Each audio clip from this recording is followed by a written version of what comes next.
Good morning, students. Myself, Harish sir is there. Today, we shall study about some general parts of grammar. Today, I'll start from beginning the chapter sentence.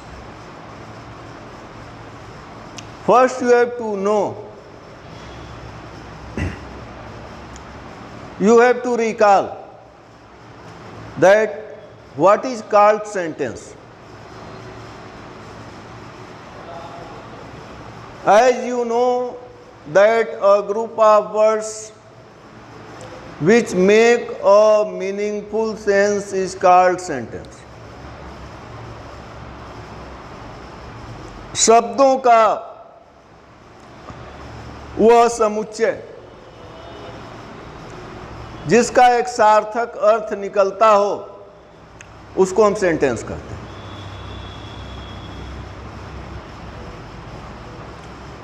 अब how many parts of sentences are there?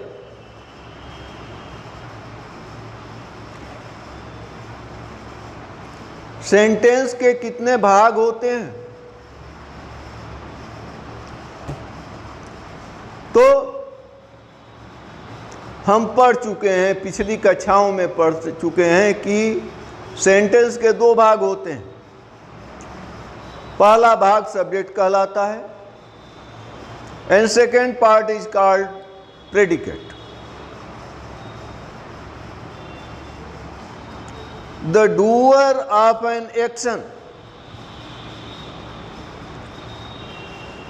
is called subject and what is done by a subject is called predicate. किसी कार्य को करने वाला subject होता है और जो कुछ उसके द्वारा किया जाता है वो प्रेडिकेट कहलाता है। सिंपल सा अर्थ।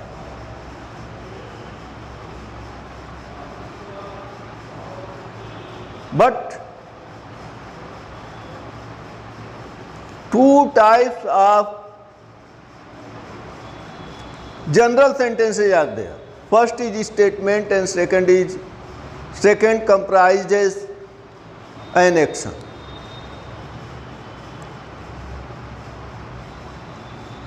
तो जो सेंटेंस होता है, जो एक स्टेटमेंट होता है, तो स्टेटमेंट में भी यही रूल लागू होता है about which is said something is called subject and what is said about the anything that is called subject is called predicate. What is about which is said something, जिसके बारे में कुछ कहा जाए। जैसे Ram is a good boy, किसके बारे में कहा गया है? राम के बारे में कहा गया है। India is a secular country, किसके बारे में कहा गया है? इंडिया के बारे में कहा गया है। Socrates was a famous philosopher of his time, किसके बारे में कहा गया है? Socrates के बारे में कहा गया है। जो कुछ भी हमने बताया, all these sentences are not an action sentences and action has not been described in these sentences. They are simply a statement.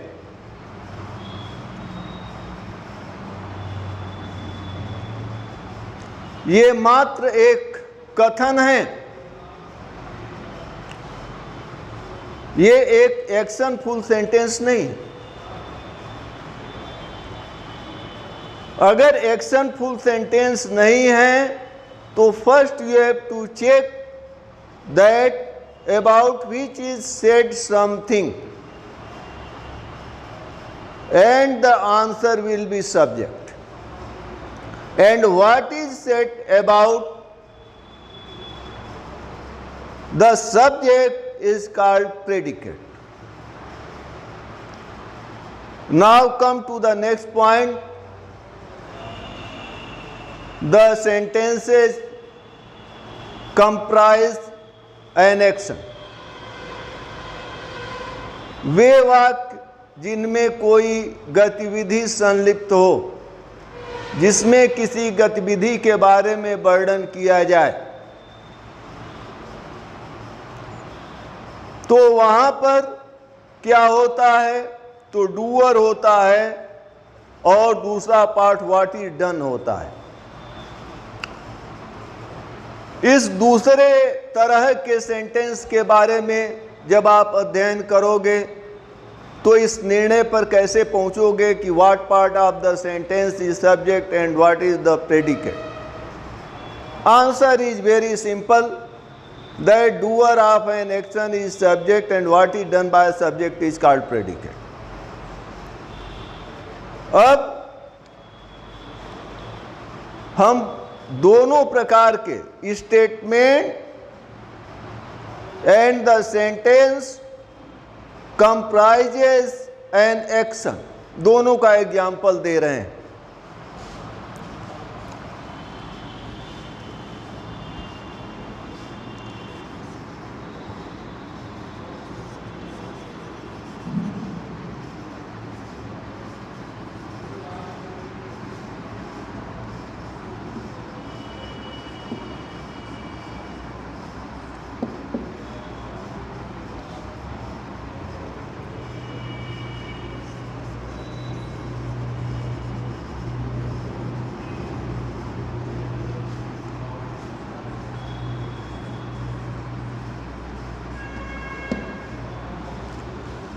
Two types of examples are there. First, Ashoka was a great king. Ashoka एक महान राजा था. This is an statement. The earth moves around the sun. This is an statement. The water boils on 100 degrees Celsius. This is an statement. अब प्रश्न ये उठता है कि आप कैसे ढूंढोगे कि सब्जेक्ट क्या है और प्रेडिकेट क्या है. तो पहला जो स्टेटमेंट है, Ashoka was a great emperor और ग्रेट किंग. प्रश्न कैसे ढूंढोगे, किसके बारे में कहा गया है? अशोका के बारे में कहा गया है. तो first question will make you help to sort out the subject. पहला जो प्रश्न है वो आपको सब्जेक्ट ढूंढने में मदद करेगा. And rest part of the statement is called predicate. बाकी सारा भाग जो है प्रेडिकेट हो जाएगा, यानी वाज अ ग्रेट किंग, ये आपका प्रेडिकेट हो जाएगा. अब सेकेंड एग्जाम्पल है, the sentence comprises an action. आप देख रहे हो Shyama runs very fast. Shyama जो है बहुत तेज दौड़ती है. तो दूसरे प्रश्न में हम कैसे सब्जेक्ट को सॉर्ट आउट करेंगे? हमने बताया दूसरे आंसर तक पहुंचने के लिए कि doer of an action is called subject and what is done by subject is called predicate. तो डूअर कौन है? श्यामा है. कौन दौड़ने वाली है? श्यामा. तो श्यामा इज सब्जेक्ट और runs very fast is called predicate. Is it clear? Now come to the next point.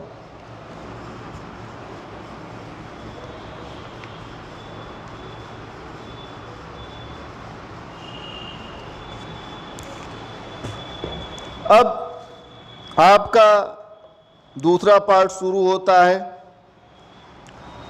अभी आपने पढ़ा कि how many parts of sentences are there.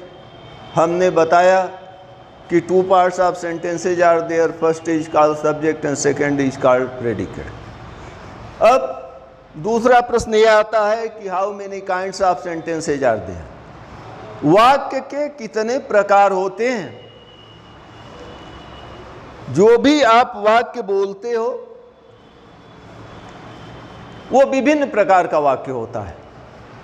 किसी में रिक्वेस्ट होता है, किसी में ऑर्डर होता है, किसी में प्रश्न होता है, किसी में कथन होता है, कोई कंटिन्यूटी शो करता है। तो विभिन्न प्रकार के there are different types of sentences and they are categorized in 4। वे 4 विभिन्न भागों में, 4 श्रेणियों में विभक्त किए गए हैं। First is called imperative sentence, affirmative sentence. affirmative और डिक्लेरेटिव, यानी affirmative और डिक्लेरेटिव। डिक्लेरेटिव का मतलब होता है कथन या सकारात्मक वाक्य। जैसा कि आपको पहला दिया गया है डिक्लेरेटिव और एसर्टिव।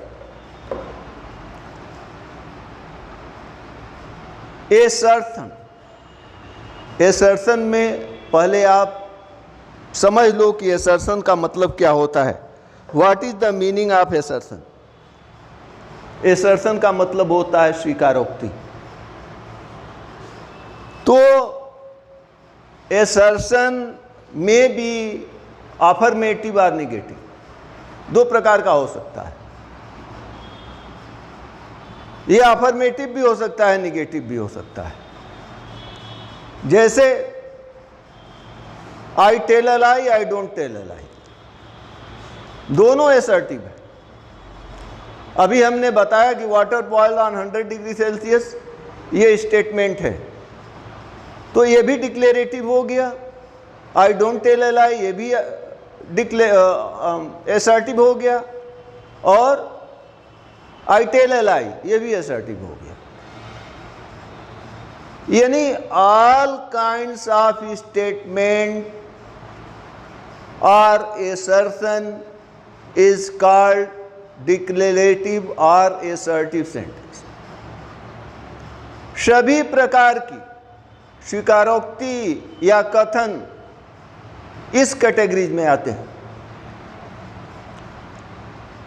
जैसे she sings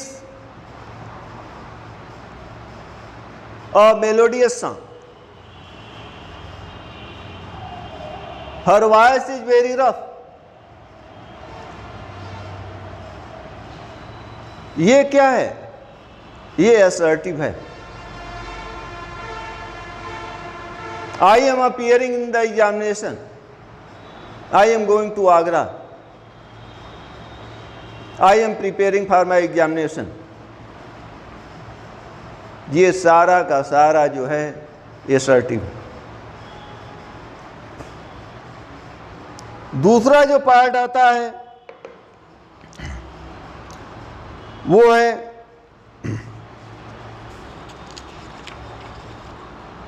imperative sentence. Imperative में कौन कौन से सेंटेंस आते हैं? जैसे कमांड आता है, रिक्वेस्ट आता है, एडवाइस आता है, इनविटेशन आता है। Command, request, advice, invitation. Go out, come in, stand up, these are the examples of command. Request, please sit down, please give me your pen, request, invitation, would you have a cup tea with me? आप हमारे साथ एक cup चाय लोगे? This is a proposal. और invitation क्या है? I would like to see in my daughter's marriage. ये जो है invitation. तो आप देखते हो कि जहाँ भी इस तरह के एग्जाम्पल होंगे वो जो है इम्परेटिव सेंटेंस कहलाएंगे। Exclamatory,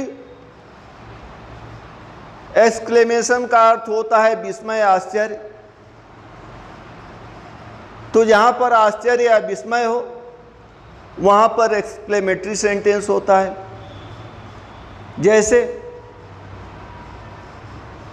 what a beautiful scene it is, कितना मनोरम दृश्य है।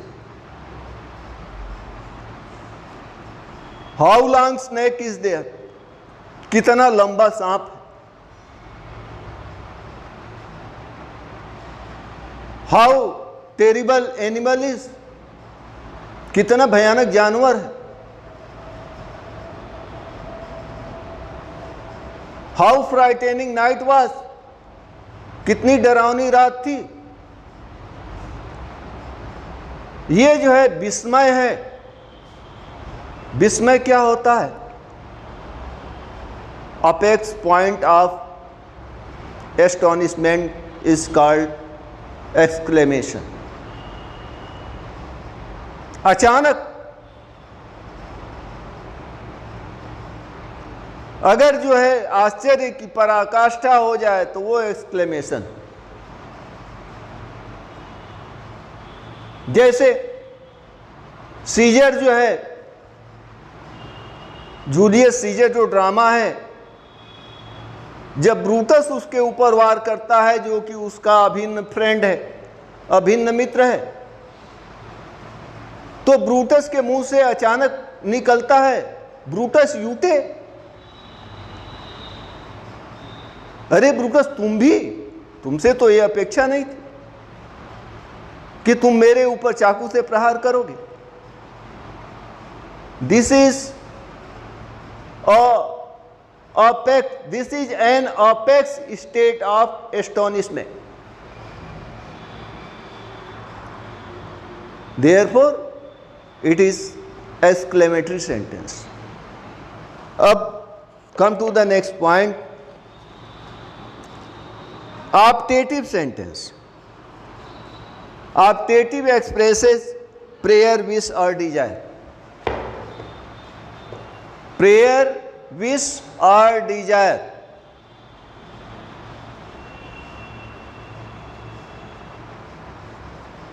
जैसे may you live long,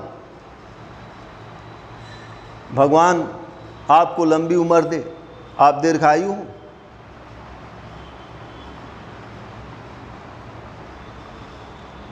May you have all the luxuries of world, दुनिया की सारी सुख सुविधाएं आपके कदमों में हो।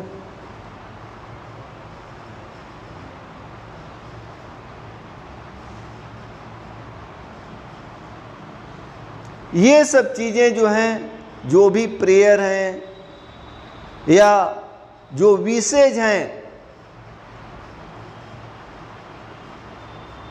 हैव अ गुड जर्नी, यात्रा मंगलमय हो।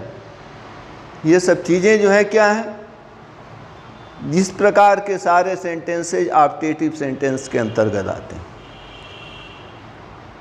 Only I am delivering an speech about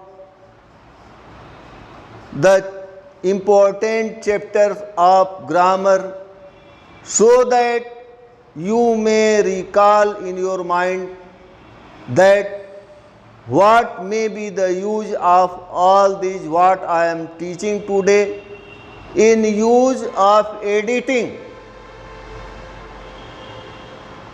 जब तुम एडिटिंग करने चलोगे तो इन सब सारी चीज़ों की तुमको ज़रूरत पड़ेगी और उनको मद्देनज़र रखते हुए मैं आपको इसके बारे में चाह रहा हूँ कि थोड़ा बहुत आपको जानकारी हो जाए।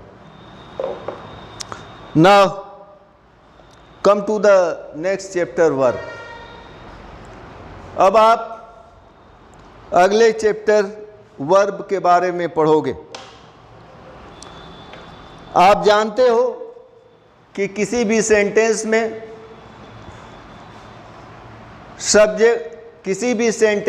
सेंटेंस के बारे में अच्छी तरह से जान लेना, उसके अंग प्रत्यंग के बारे में जान लेना, उसके प्रकार के बारे में जान लेना महत्वपूर्ण होता है।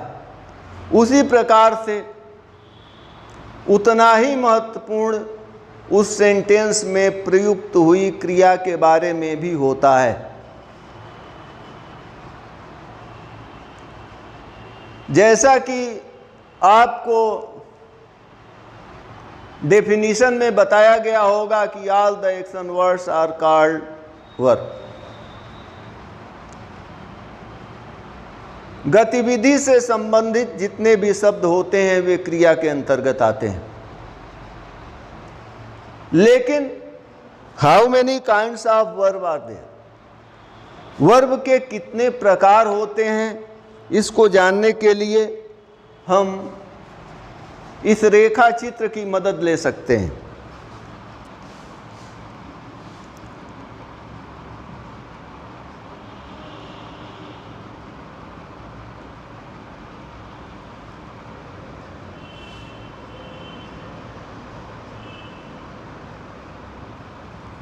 All the verbs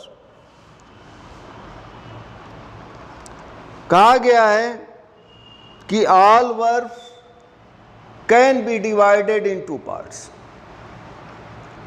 main verb and finite verb. सभी क्रियाओं को हम दो भागों में बांट सकते हैं, मुख्य क्रिया और फाइनाइट वर्ब। कहा गया है कि roar, fly, feel, was are limited by the number and person of their subject, therefore main verb, they are main verb. मतलब यह हुआ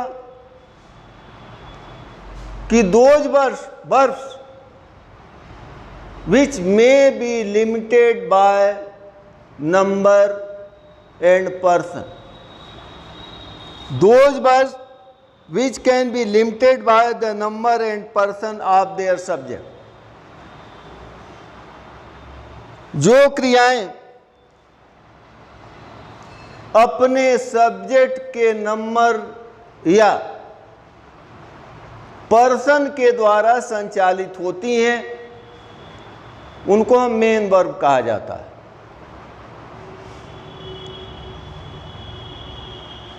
और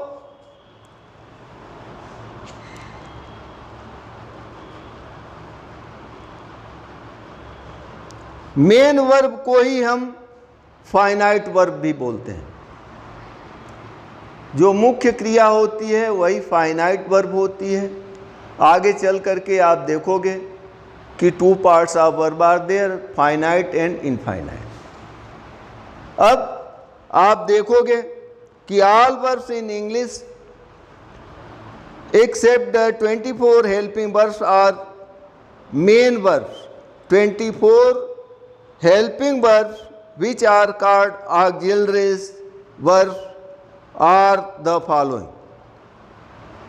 कहा गया है कि all the verbs in English except 24 helping verbs are main verbs.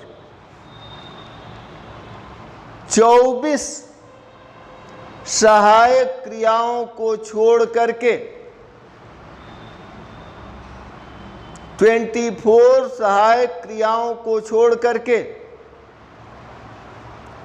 बाकी सभी क्रियाओं को मेन वर्ब्स कहा जाता है।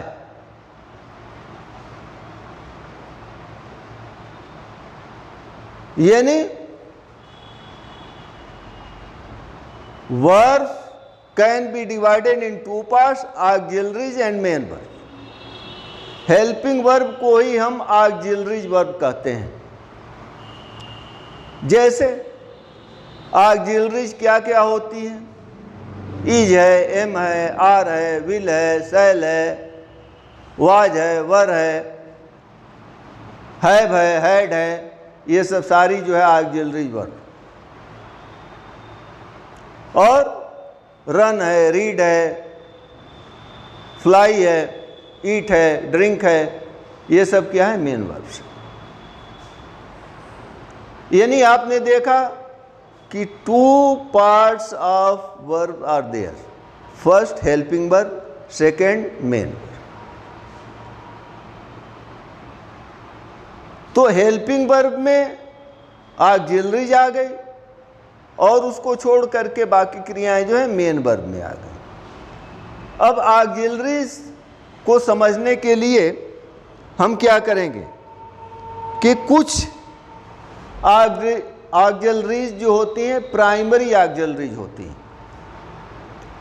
और कुछ ऑक्सिलरीज जो होती हैं, कुछ सहायक क्रियाएं मॉडल्स कहलाती हैं। प्राइमरी ऑक्सिलरीज में क्या क्या होता है? तो पहला जो होता है वर्ब टू बी होता है। Primary auxiliaries include verb to be, verb to do and verb to have. Verb to be, verb to do and verb to have. अब verb to be में क्या आएगा? is, am, are, was, were। ये verb to be हो गया। और verb to do में क्या आएगा? Do, did, does.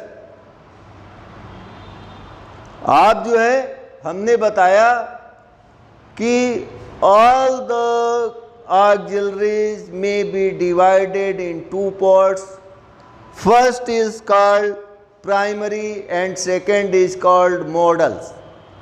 Primary auxiliaries may be divided in three parts. First is called verb to be, second is called verb to do, and third is called verb to have. अभी आप primary auxiliaries के बारे में पढ़ रहे हो। Verb to be के अंदर is, am, are, was, were। Verb to do के अंदर do, does, did। Verb to have के अंदर हैज, हैव, हैड। इतना आता है। और अब बच गया मॉडल्स। मॉडल्स में जैसा हमने बताया है कि कुछ चयनित क्रियाएं जो होती हैं मॉडल्स के अंतर्गत आती हैं। जैसे will, shall, should, would, can, could, may, might, ought to, need, dare, need not. All these words are called modal verbs. And auxiliaries, auxiliary verb includes primary auxiliaries and modal verbs. These are 24 in number.